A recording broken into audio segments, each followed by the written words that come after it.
भारत के गृह मंत्री हैं अमित शाह। अमित शाह जी हैं भारत के गृह मंत्री और साथ में है धर्मेंद्र प्रधान जो भारत सरकार के मंत्री हैं और भाजपा के यहाँ चुनाव के अधिकारी हैं, प्रभारी हैं। देखिए आप लोग, आचार संहिता की बात होती है, वोटरों को डराने खरीदने पर आचार संहिता लागू है, लेकिन सामने का जो उम्मीदवार है उसको भारत के गृह मंत्री अपने साथ खड़ा किए हुए हैं, पूरे दिन बैठाए हुए हैं ताकि वो नामांकन भी ना कर सके। देश के गृह मंत्री अमित शाह, जिनको बीजेपी चाणक्य के तौर पर प्रोजेक्ट करती है, लेकिन आप देखिए कि अमित शाह जी ने क्या बयान दे दिया और अब उनका ही बयान कहीं बीजेपी पर बैकफायर ना कर जाए, ये बहुत बड़ा सवाल है। और दूसरी तरफ प्रशांत किशोर ने प्रेस कॉन्फ्रेंस के अंदर बाकायदा, तस्वीर देखिए आप जरा, बाकायदा अमित शाह के फोटो लहराते हुए कहा कि कैसे हमारे उम्मीदवारों को बंधक बनाया जा रहा है, डराया जा रहा है, धमकाया जा रहा है ताकि वो नॉमिनेशन ना कर पाए। जनसुराज के एक उम्मीदवार का फोन स्विच ऑफ आता है और उसके बाद में अमित शाह पूरे दिन, ये प्रशांत किशोर ने कहा कि पूरे दिन उनको अपने साथ रखा ताकि वो नामांकन ना कर पाए। मतलब अमित शाह जी की ये स्थिति है, या फिर यूं कहें कि प्रशांत किशोर की इतनी तगड़ी मजबूत दावेदारी है कि अमित शाह जी को उनके उम्मीदवार को पूरे दिन घुमाना पड़ता है। इस बात को समझेंगे, लेकिन उससे पहले जरा उस बयान पर बात कर लेते हैं जो बयान अमित शाह जी ने दिया। दरअसल ये देखिए, अमित शाह जी अभी एक कार्यक्रम में थे और एक कार्यक्रम में उनसे सवाल पूछा गया कि क्या आप इस मंच से ये कह सकते हैं कि बिहार से जो पलायन होता है वो रुक जाएगा, बिहार में अब फैक्ट्री लगेंगी, रोजगार के साधन उपलब्ध होंगे, ये सवाल जो उनसे पूछा गया था। और इस सवाल का जवाब उन्होंने क्या दिया, जवाब आप सुनिए जरा गौर से। वीडियो में दिखा नहीं सकता हूं कॉपीराइट की वजह से, लेकिन वो जवाब क्या दे रहे हैं जरा सुनिए। उनका जवाब कुछ ऐसा था कि बिहार में भूमि की कमी है। अब जरा बताइए, बिहार छोटा प्रदेश है, बड़ा प्रदेश है, या बिहार में इतनी भूमि भी नहीं है कि कोई फैक्ट्री नहीं लग सकती है? अमित शाह जी ने कहा कि बिहार में भूमि की कमी है, ये अमित शाह जी ने कहा।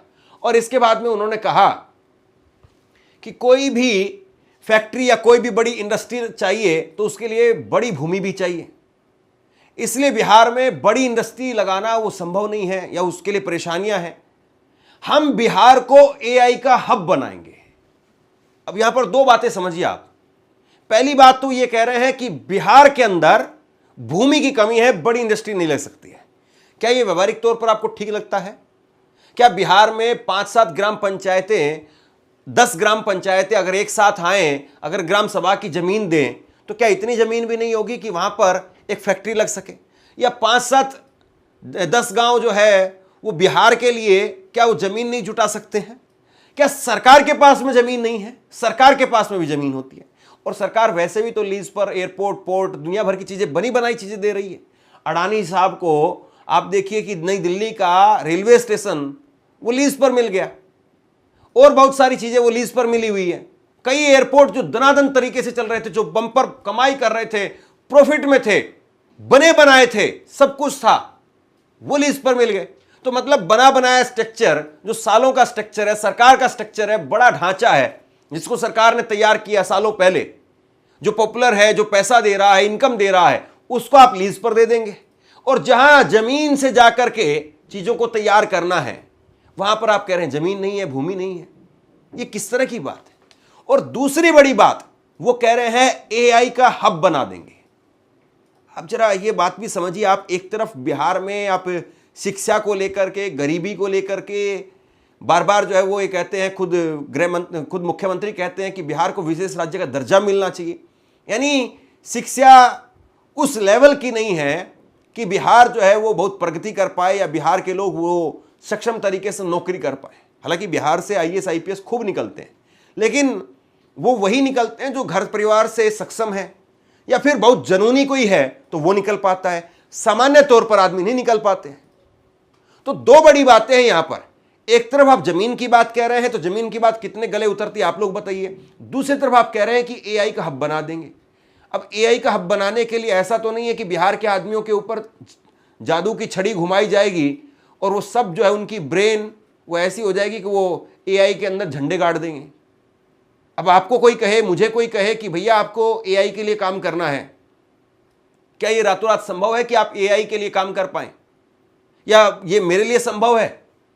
नहीं संभव है। जो आदमी जो कर रहा है वो उसमें संभव है, या जिस आदमी को आपने जिस तरीके की शिक्षा दीक्षा दी है उस तरीके से संभव है। लेकिन अमित शाह जी हैं, अब बयान दे दिया। अब इनके बयान को लेकर के राजनीति भी हो रही है, बयानबाजी हो रही है। तेजस्वी यादव ने कहा कि 20 साल बिहार में सरकार चलाने के बाद भी गृह मंत्री बहाने बना रहे हैं कि फैक्ट्री तो गुजरात में ही लगेगी, लेकिन वहां लेबर बिहार की होगी, बिहारी अब इनके झांसे में नहीं आएंगे। आरजेडी ने लिखा है कि अमित शाह जी ने कह दिया है कि फैक्ट्री तो गुजरात में ही लगेगी, गरीब बिहार मजदूर सप्लायर राज्य बना रहेगा। गुजराती अमित शाह और नरेंद्र मोदी की निष्ठा तो गुजरात के प्रति रहेगी। बिहारी अचेत मुख्यमंत्री नीतीश कुमार को कुर्सी लोभ में कुछ दिखता ही कहां है।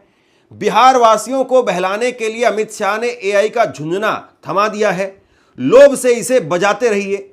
जिस केंद्र सरकार ने 11 साल में बिहार में आईटी आईआईटीज के क्षेत्र में एक काम नहीं किया, जिस भाजपा नीतीश की राज्य सरकार ने 20 साल में बिहार में सरकारी कॉलेजों में ढंग की कंप्यूटर शिक्षा सुनिश्चित करने के लिए एक दमड़ी भी खर्च नहीं की, वह लोग आज एआई का सपना बिहार को दिखा करके फिर से मूर्ख बना रहे हैं। अब देखिए, राजनीतिक बयानबाजी अपनी जगह पर है, लेकिन कुछ व्यवहारिक बातें, कुछ प्रैक्टिकल बातें वो समझने वाली है। यहां पर गृह मंत्री कह रहे हैं कि बड़ी जमीन नहीं है, बड़ी इंडस्ट्री लगाने के लिए जमीन नहीं है, तो कम से कम वो ये डाटा दे देते, आंकड़ा दे देते कि बिहार में हमने कितनी छोटी इंडस्ट्री लगाई है, बिहार में रोजगार के कितने साधन उत्पन्न किए हैं, बिहार में किस तरीके से आपने रोजगार को आगे बढ़ाने के लिए काम किया है, तो आप कम से कम ये तो बता सकते थे ना। लेकिन आप क्या कह रहे हैं? आप कह रहे हैं कि हम एआई का हब बना देंगे। क्या एआई का हब बनाने वाली बात गले उतरती है? अब सबसे बड़ा सवाल यह है इसमें कि क्या जो बिहार में दबा कुचला या बिहार में जो पिछड़ा है, गरीब है, क्या जो देख रहा था कि चलिए कम से कम अब जाकर के उसके अच्छे दिन आ जाएंगे, हालांकि अच्छे दिन की बात 2014 से हो रही है और 2014 से ही बीजेपी को बिहार में बम्पर तरीके से सांसद मिलते रहे हैं। बिहार में बीजेपी की डबल इंजन की नीतीश के साथ सरकार चलती रही, सिर्फ 17 महीने छोड़ करके। 11 साल में से सिर्फ 17 महीने ऐसे रहे जहां पर उनकी सरकार नहीं रही, वरना डबल इंजन की सरकार चलती रही। तो अब सवाल यह है, और सवाल यह भी है कि जो बीजेपी का कट्टर समर्थक है, वो गरीब है, वो पिछड़ा है, और वो ये देख रहा है कि बीजेपी की अगर सरकार आ जाए, नीतीश की सरकार है इसलिए शायद उसको रोजगार नहीं मिल पा रहा है, बीजेपी की अगर सरकार आ जाए तो उसको रोजगार मिल जाएगा। तो क्या वो ये देख रहा है कि बीजेपी की सरकार आ भी गई तो वो रोजगार दे पाने में कामयाब है, या वो रोजगार के नाम पर कह रही है कि जमीन नहीं है? मतलब किस तरह की बातें यहां पर हो रही है, जरा बताइए इस बात को। ये अपने आप में अमित शाह जी का बयान जो है वो गरीब तबके पर क्या असर डालेगा, ये सबसे बड़ा सवाल है। और गरीबों को लेकर के, आरक्षण को लेकर के मोहन भागवत ने जो कहा था उसको कुछ देर बाद में मैं आपको विस्तार से बताता हूं, लेकिन उससे पहले हम बात कर लेते हैं प्रशांत किशोर की। प्रशांत किशोर चुनाव खुद तो नहीं लड़ पाए, लेकिन वो चुनाव में क्या असर डालेंगे ये देखना बाकी है। उनकी क्या जो है वो बिहार में भूमिका होगी, किस तरीके से वो किसके वोट बढ़ाएंगे, किसके वोट काटेंगे, ये देखने वाली बात है। लेकिन उन्होंने प्रेस कॉन्फ्रेंस में एक बहुत गंभीर और बहुत बड़ा आरोप लगाया। उन्होंने तस्वीरें दिखाई और ये तस्वीरें दिखाते हुए उन्होंने कहा कि बिहार के अंदर दानापुर की सीट है और दानापुर की सीट से हमारे प्रत्याशी वो अचानक से गायब हो गए, और मीडिया में कहा कि दानापुर में जनसुराज के जो उम्मीदवार है वो भाग गए। दरअसल वो भागे नहीं थे, उनको खींच लिया गया था। कुछ ताकतें हैं, कुछ फोर्स है जो खींच लेती है।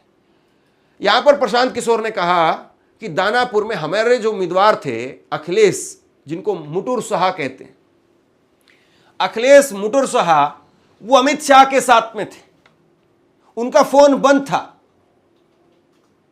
और यहां पर बीजेपी ने अपने बड़े कद्दावर नेता को उतारा है, राम कृपाल को। अब राम कृपाल को जिताने के लिए, फेमस है राम कृपाल, और उनको जिताने के लिए बीजेपी को इतना सब कुछ करना पड़ रहा है। और क्या वाकई प्रशांत किशोर के कैंडिडेट वहां पर विनिंग कंडीशन में थे, या फिर कुछ 5,000 10,000 वोट काटने की कंडीशन में थे? क्या वजह रही?